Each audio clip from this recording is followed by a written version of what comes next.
Vamos lá, então, para a correção do nosso simulado. Questão 1. Determine o perigo. Determine o perímetro. É o cansaço, galera.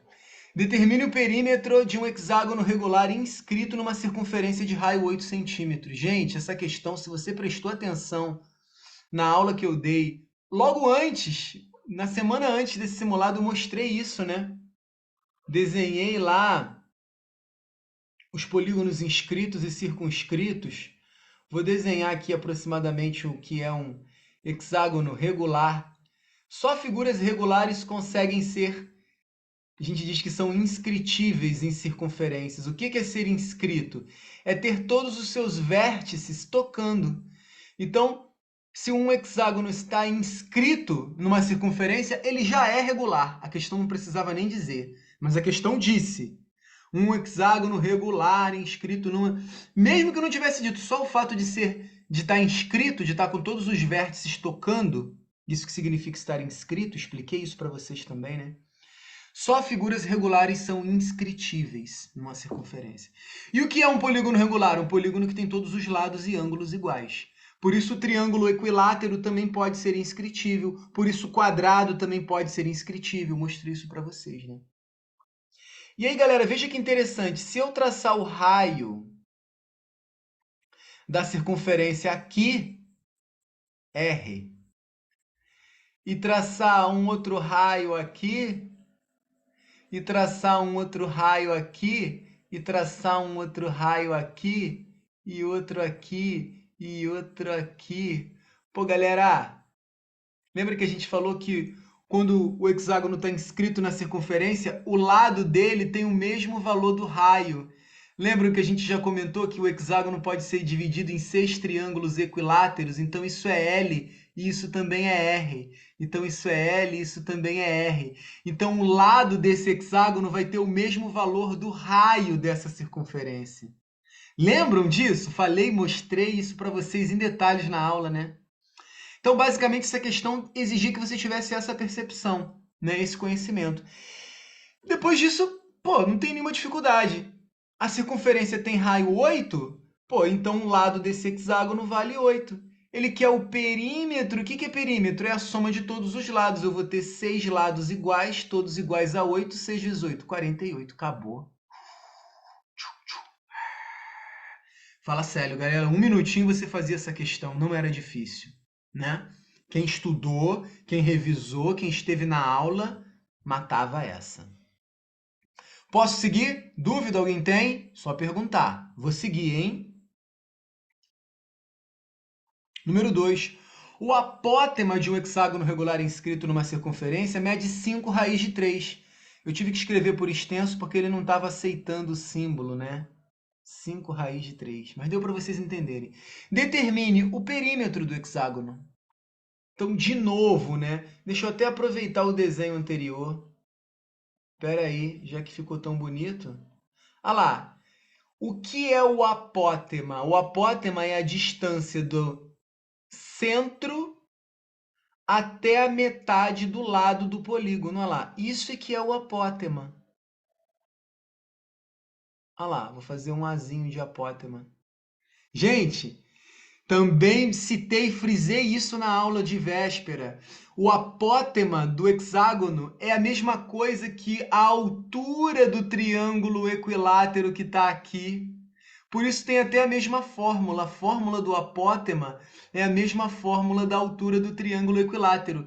Que é qual, Lucas? L raiz de 3 sobre 2? Muito bem. Isso tem que estar correndo nas nossas veias. Opa, L raiz de 3 sobre 2.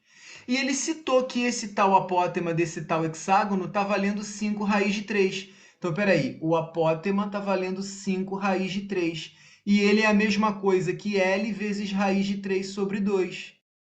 Bom, se eu tenho raiz de 3 multiplicando dos dois lados, eu posso tchum e aqui tchonha lá.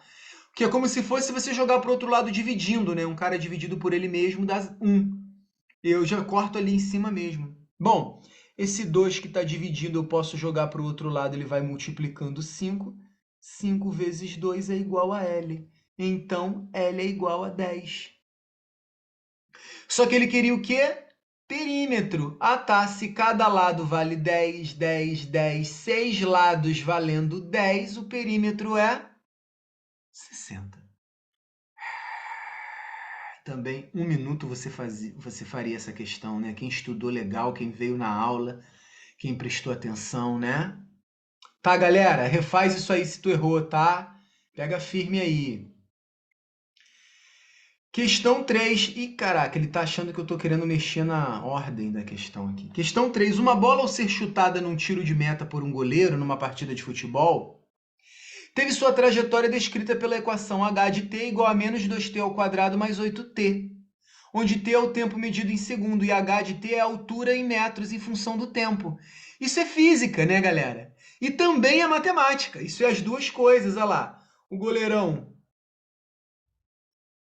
Caraca, meu goleiro tem as pernas quebradas, mas tudo bem. O goleirão lá chutou a bola, pum, e a bola descreveu uma parábola. Porque todo corpo lançado na superfície da Terra obliquamente descreve uma parábola devido à gravidade da Terra. Quem estudou física aí está sabendo isso, né? PH é goleiro, aí PH, já notou que todo chutão que você dá forma esse desenho dessa parábola? E essa parábola a gente já sabe que é uma curva que em matemática é descrita pelo quê? Por uma função do segundo grau. Então isso é uma função do segundo grau. Né? O Renan que é o goleiro, né? Pessoa do joelho quebrado, né? Tá certo. Tá certo. E aí, galera, ele quer saber o... Determine após o chute o instante em que a bola retornará ao solo, galera. Se eu imaginar que isso aqui... Peraí, deixa eu fazer um eixo maneiro aqui. Que aqui está o eixo Y. Olha lá. E aqui está o eixo X. Olha lá a parábola descrita. Os pontos em que ela toca o solo são quais? São os zeros da função. São os zeros. O primeiro zero da função é o próprio ponto zero, que aliás é o termo C aqui, né? Que é o ponto em que toca o eixo Y. Repara que ele está valendo zero, não tem o termo C, né? Deixa eu fazer ela bonita aqui. H de t igual a menos 2t ao quadrado. O A vale menos 2.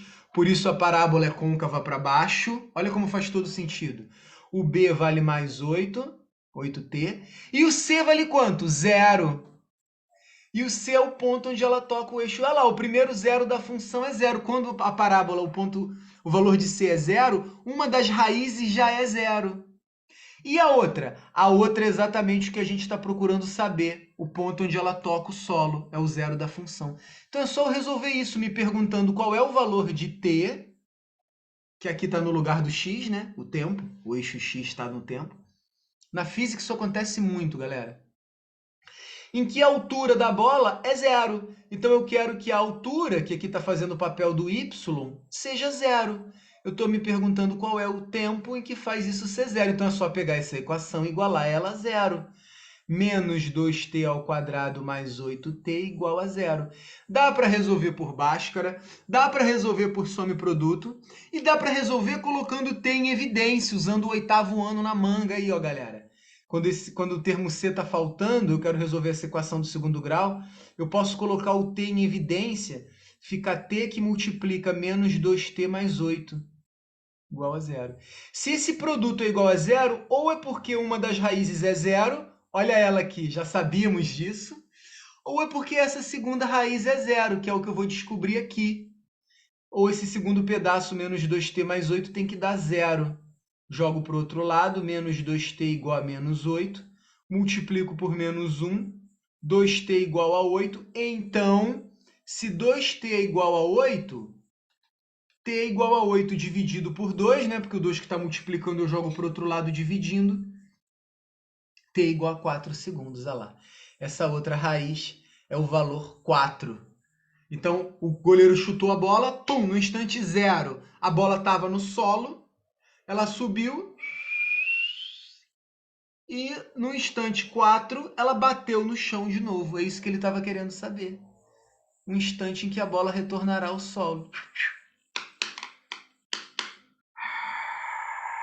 Que tal, galera? Tranquilaço, né? Fizemos a beça isso em sala, né? Se errou, já sabe que errou bobeira. É só corrigir, refaz em casa. Tá, Mafê? Tenta fazer todas em casa, tá? Vai copiando a resolução e depois tenta fazer, tá? Você que não conseguiu. Dúvida, galera? Alguém tem dúvida? Vou seguir, hein? Número. Eita, aqui é porque deu uma invertida na. Foi mal, galera. Ele acha que eu tô tentando editar o simulado. Questão 4. Em relação à mesma situação da questão anterior, encontre a altura máxima atingida. Ah, peraí. Deixa eu fazer de novo o esboço do gráfico. Quer dizer, então, que era o goleirão lá, pã, chutou a bola descreveu uma trajetória parabólica, 4 segundos depois ela retorna ao solo, os zeros da função são 0 e 4, e eu estou querendo saber a altura máxima. Isso aqui. E aí, galera, o que vocês me sugerem? Quem é isso? Quem é a altura máxima? Quem é esse ponto máximo aqui? Ponto de máximo, isso é o que da parábola? É o vértice, né? E o vértice ele tem uma coordenada do y, o y do vértice, e uma coordenada que sai do x, o x do vértice. Dá para fazer por fórmula. A fórmula do y do vértice é menos delta sobre 4a. E a fórmula do x do vértice é menos b sobre 2a. Lembram? Olha lá, daqui de baixo sai o x do vértice. Se eu não me engano, é a pergunta do 5, né? Ainda em relação ao problema descrito na questão 3, encontre o tempo que a bola levou para alcançar a altura máxima. O que é o tempo que a bola levou para alcançar a altura máxima? É o x do vértice. Lembra que eu combinei com vocês que o vértice marca exatamente um eixo de simetria da parábola? E que esse vértice, na verdade, vai ser exatamente a metade entre os zeros da função? Então, se um zero da função é o ponto zero e o outro é 4, quem é o x do vértice pH? X do vértice é menos b sobre 2a. Sim, mas sem fazer a fórmula. Pensando nesse raciocínio que eu acabei de falar, não pegou, não? Hum, Renan, se um dos zeros da função é o ponto zero e o outro é o ponto 4, e se o x do vértice marca o meio da parábola, quem é o x do vértice, Renan? Hum? Oi? 2. 2, né? Lembra, galera? Eu falei isso. Dá para fazer também, como o PH falou, usando a fórmula, dá para fazer no olho. Entre o 0 e o 4, quem é que está no meio certinho? O valor 2. Então, a 5 você já respondia no olho. 2. Se fizer menos b sobre 2a, também vai dar 2. E a 4? Eu não pulei, não. Eu não esqueci dela, não. Só que é mais fácil fazer a 4 sem precisar de fórmula assim, ó. A função não é h de t igual a menos 2t ao quadrado mais 8t? Eu já não sei que o x do vértice vale 2, então eu me pergunto, quando o t for 2, o x for 2, quem será o h de 2? É só eu substituir o t por 2 aqui, ó, 2 ao quadrado mais 8 vezes 2, olha lá. Então, quem é o h de 2? Menos 2 vezes 4 mais 16. Menos 2 vezes 4 dá 8. Menos 8, aliás. Menos 8 mais 16 dá 8. Então, 8 metros é a altura máxima, que é o y do vértice, olha lá. E ela vai atingir essa altura máxima de 8 metros quando? Quando o tempo for 2 segundos, olha lá. O tempo para atingir a altura máxima foi o x do vértice. E a altura máxima foi o y do vértice. Aí, galera, uma questão padrão sobre x do vértice e y do vértice. Que dava também para fazer pela fórmula, só que seria mais demorado você aplicar aqui menos delta sobre 4a. E você aplicar aqui menos b sobre 2a. Mas também ia chegar nos mesmos resultados. Certo, pessoal? Estão falando aqui pelo chat. Eu consegui fazer a 3 por Bhaskara e as outras duas por lógica. Maravilha! Maravilha, galera! Isso aí, dava por Bhaskara. Quando você fizesse Bhaskara, você já teria esse delta, né? Quem fez por Bhaskara 3 já teria o delta para usar na 4. Quem não fez por Bhaskara, é bom ter esses macetes aí na manga. Então anota aí no seu gabarito que dá para fazer também por esse ponto. Tenta depois refazer em casa. Repara como você ganha tempo num concurso pesado como Cefet. FATEC são 25 questões, se eu não me engano, de matemática. Não são questões tão difíceis, mas são questões, muitas questões, né? Então, ter essas sacadas que te fazem ganhar tempo, fazer as questões em 1 minuto, é essencial, né, galera? Pode perguntar, Mafê. E, pessoal, você sabe que dia vai ser a prova da Cefet? Se já abriu a inscrição da FATEC? Eu acho que ainda não abriu, não, né? Se o FATEC não abriu, o Cefet já fechou a inscrição. E se eu não me engano, é Não, 12 de. sim, Tu eu fez. já me inscrevi. Eu só não lembro a data. Eu acho que é 12, não é? Cefet é dia 26. Dia 26 de novembro, né? E 12, se eu não me engano, de dezembro é a segunda fase. Não sei, galera, é melhor olhar o edital, porque eu tô cheio de data na minha cabeça, tem o PISME. Eu acho que 12 é o PISME, que é outra coisa, é o pessoal que eu preparo para medicina do primeiro ano. Tô todo confuso aqui com as datas, é muito concurso que eu preparo a galera, então. A pergunta que fizeram aqui no chat, gente, colégio naval é mais difícil que Cefet? Olha, a segunda fase do Cefet é mesmo nível de Epicar, colégio naval. Colégio naval é um pouquinho mais difícil, tá? Falando nisso, hoje eu dei aula para Bia, aluna que fez aula particular comigo e que passou para Epicar, que está felicíssima. Até me convidou para ir lá quando ela receber a platina dela. Eu também estou super feliz com o resultado. É, Fico muito feliz, galera, de ver a evolução de todos vocês, independente do objetivo, né? Sei que tem uns aqui que só querem mesmo federais, outros que estão pensando já no ano que vem, como o Renan, que ainda está no oitavo, já está se preparando, está de parabéns por isso, né? Fico muito feliz quando vocês conquistam essas vagas maravilhosas. Colégio Naval e Epicar é nível Brasil, né?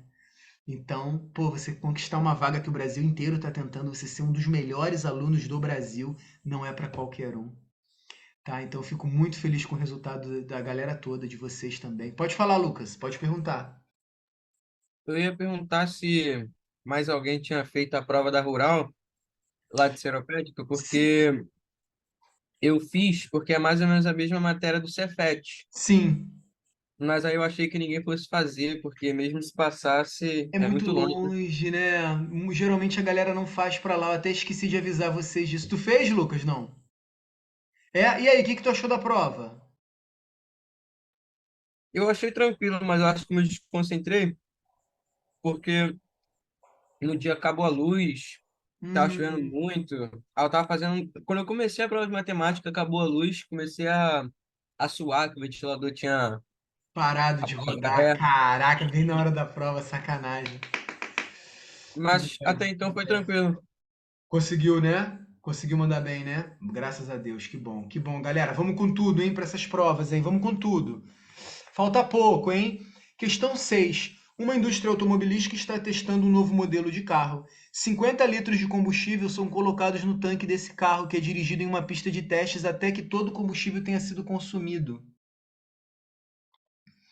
O segmento de reta no gráfico mostra o resultado desse teste, na qual a quantidade de combustível no tanque é indicada no eixo Y e a distância no eixo X. A expressão algébrica que relaciona a quantidade de combustível no tanque e a distância percorrida pelo automóvel é... Galera, isso era uma questão em que ele te dava o gráfico e queria que você descrevesse qual é a lei que define esse gráfico, qual é a lei que descreve esse comportamento. Gente, primeira coisa que você tem que olhar. Se isso aqui é uma reta, isso é uma função afim do primeiro grau, que é do tipo y igual a ax mais b. Lembram que eu mostrei isso para vocês? Fizemos juntos uma porrada de questão assim. O que mais que eu posso falar aí? Que se essa reta é decrescente, o a é negativo. Já guarda essa ideia. Vai ter que dar um cara negativo aí na frente do x. O que mais que eu falei? Porque é o coeficiente angular. O que mais que eu falei para vocês? Que o b, que é o coeficiente linear, mostra o quê? Onde a reta da função toca o eixo y. Onde é que ela toca o eixo y? No ponto 50. Então eu já sei que esse b vale... Olha lá que lindo, já está saindo. Y igual a ax mais 50. O que mais que eu falei para vocês? Que o ponto em que essa função tocar o eixo x é chamado de quê? De zero da função. Ou seja, é o valor de x, que nesse caso é 500, que faz o y dar zero. É o par ordenado. Quando x for 500, y é zero. Então, é só eu substituir aqui. Ó. Quando x for 500, y será zero. Olha lá, vai ficar aqui. Zero é igual a 500A mais 50. Agora é só resolver. Jogo 50 para o outro lado, vai ficar aqui 500A igual a menos 50, logo A igual a menos 50. Pego o 500 e jogo para o outro lado dividindo. Tchum, tchum. Menos 5 sobre 50 dá menos 1/10, né? Se eu simplificar por 5 em cima e embaixo. Pronto, agora é só eu montar a função completinha. Y é igual a, no lugar de A eu coloco menos 1/10 de x, vai ficar menos x sobre 10, mais 50. Faz sentido esse A ser negativo? Faz, já que essa reta é uma reta decrescente. Ou seja, à medida que o x aumenta, os resultados de y diminuem. Claro, é um carro correndo numa pista, gastando combustível. Quanto mais quilômetros ele avançar, menos gasolina tem no tanque. Não faz todo sentido? Faz todo sentido. Quando o x aumenta, o espaço aumenta, a gasolina diminui, está gastando. E aí? Qual das funções que tem essa cara? Letra B, né? A letra B aqui, ó. Menos 1x sobre 10 vai dar menos x sobre 10 mais 50. Era isso, galera. Questão de bater o olho e... bater o olho e marcar. Fazer umas continhas, claro, né? Analisar, tá? Treinamos isso exaustivamente, né? Fizemos até questões mais difíceis. Questão 7, não podia deixar de faltar uma questão de porcentagem. Galera, estuda a porcentagem para o Cefet, para a FATEC, vai cair muito, hein? Aumentos, descontos, porcentagem, regra de 3. Tudo que a gente já estudou até aqui, hein? Vou preparar uma revisão caprichada para vocês, tá? Já é semana que vem, Cefet, né? Então vamos lá. Em uma loja, uma máquina de lavar custa 1.500. Seu preço sofreu um aumento de 3%. Logo após o aumento, a loja resolveu fazer uma promoção oferecendo um desconto de 3% no mesmo produto. Qual o valor do produto após o aumento e após o desconto? Pô, tu não vai me marcar 1.500 não, né? Falei 200.000 vezes para vocês que não voltava a ser 1.500. Nem tá aqui nele, nem botou aqui, né? De pegadinha, né? Não é, tá? Deu aumento de 3%, depois deu desconto de 3%, o preço não volta a seu valor original. Porque na primeira vez você já mexe no valor, tá? O professor está revisando isso lá, né? Maravilha, Mafê, aproveita. Então, o que eu posso fazer aqui? Usar o nosso macete dos aumentos e descontos, ó. Quem será o valor final? Bom, primeiro o negócio custava 1.500. Como é que eu posso calcular o valor direto após o aumento de 3%? Só multiplicar por 1,03. Lembrando que 3% é 3 centésimos e vai dar 0,3 aqui, tá? 3 centésimos de aumento. Hã? Como daqui já dá o valor final após o aumento, eu já posso fazer o desconto, que é só multiplicar por 0,100 menos o desconto. 100 menos 3, 97. Certo, galera? Então a continha fica 1.500 vezes 0,3 vezes 0,97. 1.500 é como se fosse 15 vezes 100.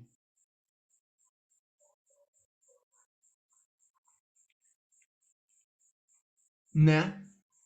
Então esse vezes 100 eu posso usar, por exemplo, para transformar esse cara em 103. Vai ficar que o valor final é 15 vezes 103 vezes 0,97. Gente, matematiquice, né? Como a gente está com uma certa pressa, só para não perder tempo, que eu tenho aula logo depois, vou fazer jogo rápido aqui. 15 vezes 103 vezes 0,97. 1.498,65. Ah lá. Ah lá. Ah, ele queria antes o aumento, né? Ele queria... Peraí, fui com muita sede aqui. Ele queria o valor após o aumento e o valor após o desconto. Ele não queria só o valor final, né?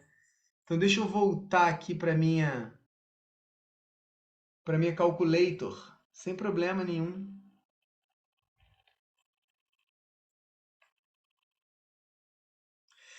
Então, primeiro aumento. Então, eu vou fazer só essa primeira parte. 1.500. Deixa eu apagar aqui essa... né? Vou fazer só o aumento primeiro. 1.500 vezes o aumento de 3%. Multiplicar por 1,03. 1.545. Então já sabemos que com o aumento ele foi para 1.545 e depois do desconto caiu para 1.498,65. Resposta letra C.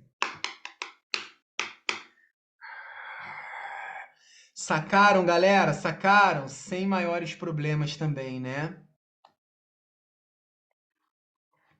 Questão 8. No projeto de Carita, há o desenho de uma área de lazer no formato de um quadrado de 8 metros de lado. Gente, questão de geometria tem que desenhar. Falei 1000 vezes isso para vocês, né? Desenha, não fica só na imaginação não, que fica parecendo difícil. Olha lá, imagina o terreno, desenha, faz o esquema, faz o esboço, coloca lá os dados. Nessa área haverá uma piscina circular com 4 metros de diâmetro. Ah, tá. Então você vai fazer uma piscina que tem 4 metros de diâmetro. O que é o diâmetro? É a maior corda da circunferência. Aquela que passa no meio. Aquela que vale 2 raios. Então é porque o raio vale 2 por um lado e 2 para o outro, né? Já estou com essa informação aqui no esquema. O raiozinho vale 2. Vou até fazer em cima, peraí. Ih, peraí, apaguei demais. Vou deixar assim. Pronto. Não deu para entender, né? Nessas condições, a área do espaço de confraternização medirá... Ah, tá, ele está dizendo que a área restante será para a construção do espaço de confraternização, que vai ser essa área. Ela quer saber qual será a área do espaço de confraternização. Galera, fizemos também bastante esse tipo de questão que você tem que subtrair áreas, né? Eu vou fazer o que para encontrar essa área aqui? Eu vou calcular a área do quadrado menos a área do círculo, porque eu vou fazer um buraco onde vai ficar a piscina ali. Então eu vou retirar uma área da outra. Área do quadrado, lado ao quadrado. Área do círculo, π vezes o raio ao quadrado. Opa, acabei botando igual é menos, né? Menos, deixa eu fazer L ao quadrado, só para vocês lembrarem da fórmula que eu estou usando. Menos πr ao quadrado. Então, L ao quadrado, o lado do quadrado é 8, 8 ao quadrado, menos, ele deixou usar o π igual a 3, maravilha, 3 vezes. O raio, ah lá, se o diâmetro vale 4, a gente já sacou que o raio vale 2 ao quadrado. 8 vezes 8, 64, menos 3 vezes 2 ao quadrado, 4, 3 vezes 4, 12. 64 menos 12. 64 menos 12... 52 metros quadrados. Na verdade, aqui era para estar tudo metros quadrados, né? A questão deu uma furada aí, mas a resposta era a letra A no cartão resposta. Que tal, pessoal? Foi também questões de áreas que tem que somar áreas, subtrair áreas. Isso vai cair com certeza na provinha do Cefet, tá? Fitec também. Então circula aí para vocês pegarem firme, tá? Refazerem depois em casa. Questão número 9. Para garantir a segurança de um grande evento público que terá início, essa questão foi do Enem, tá? Aliás, teve mais de uma questão aí de vestibular de Enem que eu botei para vocês verem. Como eu fico feliz com isso, vocês evoluindo ao ponto de fazer questões de gente de 17, 18 anos que terminou o terceiro ano. Isso aí foi Enem, tá? Enem 2019, se eu não me engano, tá? Botei na nossa questãozinha para vocês verem como tudo que a gente está estudando aqui vai cair ao longo de todo o ensino médio, até tua última prova para entrar na faculdade. Ó. Então, para garantir a segurança, o evento terá início às 4 da tarde. Um organizador precisa monitorar a quantidade de pessoas presentes a cada instante. Para cada 2.000 pessoas, faz-se necessária a presença de um policial. Além disso, estima-se uma densidade de 4 pessoas por metro quadrado, uma concentração, né? Então você imagina que para cada quadrado de 1 metro por 1 metro, você tenha 4 pessoas ali, naquela área, naquela região, né? Show da Taylor Swift. Eu fui no show da... Vocês não me viram, não? Quando me filmaram lá? Eu botei uma faixa na cabeça, eu amo Taylor Swift. Cantei a música dela, aquela música dela. Eu sou rebelde. Mano, não é? Não é Taylor Swift? Não, né? Fui no show errado, né, galera? Pô, aquele cambista me vendeu. Não teve também dos rebeldes, né? Aquele cambista me passou a perna. Eu acho que eu fui no show errado, mas tudo bem. Mas é tipo isso, sabe, galera? É assim que eles fazem as estimativas, né? Densidade de pessoas que estão concentradas lá no Réveillon em Copacabana. Tem mais de 2 milhões de pessoas. Como é que eles sabem disso? Eles foram contando um por um? Não, eles fazem uma estimativa, né? Contam quantas pessoas tem 1 metro quadrado e multiplica pela área da região. Consegue saber que ali tem uma boa estimativa de 1,5 milhão de pessoas e tal. Bom, enfim, 4 pessoas por metro quadrado, né? Dentro de um quadrado de 1 metro por 1 metro vão ter 4 pessoas mais ou menos. E a galera começou a chegar às 10 da manhã. Às 10 da manhã, o organizador verifica que a área já equivale a um quadrado de lados medindo 500 metros. Então já tem um quadradão cheio de gente lá dentro. Tá? Pensa nisso, imagina um quadrado lá cheio de gente de lados 500 metros por 500 metros. Ok? Se aqui tem 4 pessoas por metro quadrado, ao calcular a área desse cara, qual vai ser a área desse cara? Lado vezes lado. 5 vezes 5, 25, acrescentam-se 4 zeros, metros quadrados. Ao multiplicar isso por 4, eu encontro o número de pessoas, porque não tem 4 pessoas por metro quadrado? Se você tem 250 mil metros quadrados lá dentro do estádio, vezes 4 pessoas por cada metro quadrado, olha lá. Já tem ali 1 milhão de pessoas. 1 milhão de pessoas. Porém, nas horas seguintes, espera-se que o público aumente a uma taxa de 120 mil pessoas por hora até o início do evento, quando não será mais permitida a entrada. Quantos policiais serão necessários? Espera aí. 10 da manhã já tinha 1 milhão. Vai ficar aberto até 4 da tarde. Então, de 10 da manhã até meio-dia, 2 horas. De 2 horas, de meio-dia até 4 mais 4, vai ficar aberto mais 6 horas. 6 horas. E está entrando 120 mil pessoas por hora. Ou seja, vão entrar mais 720 mil. Então, vai ter ao todo 1 milhão e 720 mil pessoas. E você quer um policial para cada 2 mil pessoas. Então, eu vou dividir esse valor por 2 mil para descobrir quantos policiais eu preciso. Né? Porque se eu descobrir quantas vezes 2 mil cabe ali dentro, eu consigo descobrir quantos policiais você tem que espalhar ali. Né? Posso cortar 3 zeros com 3 zeros, virou 1.720 por 2, que vai dar 860